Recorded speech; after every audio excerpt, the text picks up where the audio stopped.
Hello, my name is Adam, and in this video I'm going to be showing you how to create an event type in Calendly. And this event type is specifically going to be for giving a range of times for your students to schedule. So for example, I give my students a link, and that link is going to have a calendar of my available times, and the student schedules a meeting with me appropriate that works with them, in addition that works with my calendar. So the first step is going to be figuring out what days and spans of time you're going to give available to your students, and keep that in mind. And once you have that down, it's time to actually start creating the event type. So the first step that's going to ask you is if you want to do a one-on-one meeting with students, a group meeting with students. It's up to you in the end. The actual process of creating the either group or one-on-one is very similar. So I'm going to stick with a one-on-one.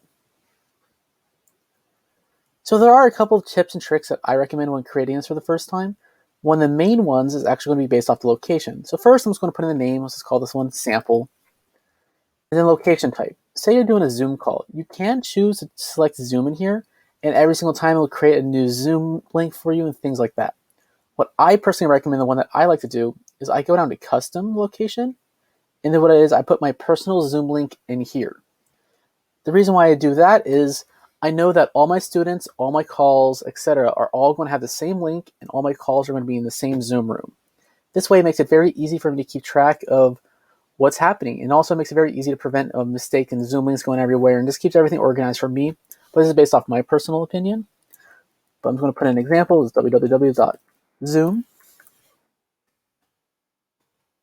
And now that I got that, I can then fill out the instructions, description about the meetings.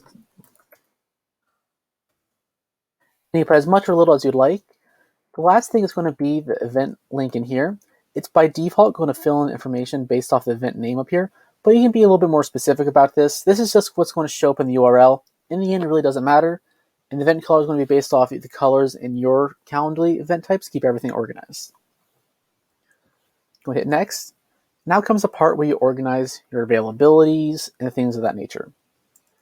The first one's going to be asking you, when will this be scheduled and how long of a span? By default, it's going to choose within 2 months. You can choose a date range. I want all this will only be in October. The options are endless. You choose a duration.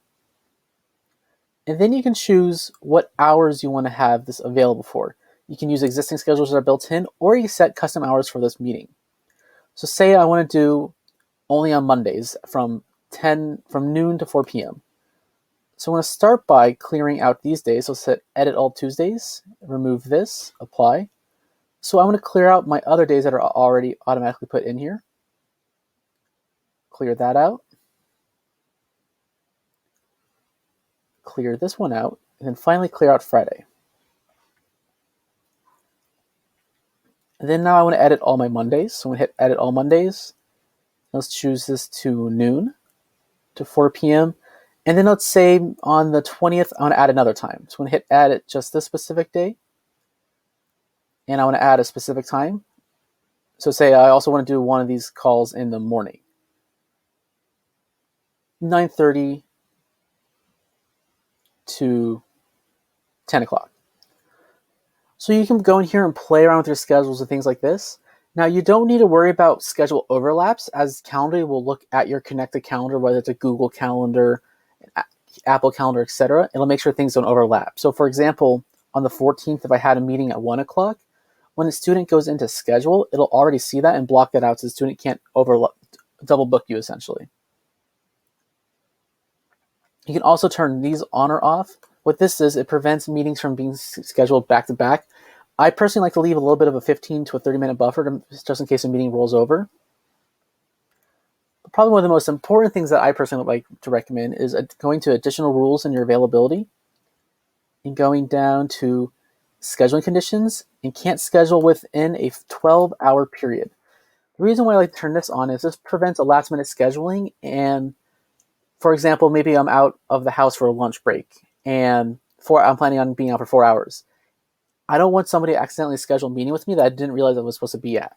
So this prevents meetings from being scheduled last minute and gives you a little bit of breathing room. You can check your schedule the day before and figure out what's going on. And then I'm going to hit next. And there you go. So now I have created a Calendly link in here. You can also add some more specific things, such as questions when they enter in, like, oh, why are you scheduling this meeting? The options are pretty much endless in the end, but the default settings, this is a good way to get started. If you have any other questions, feel free to reach out, and have a nice day.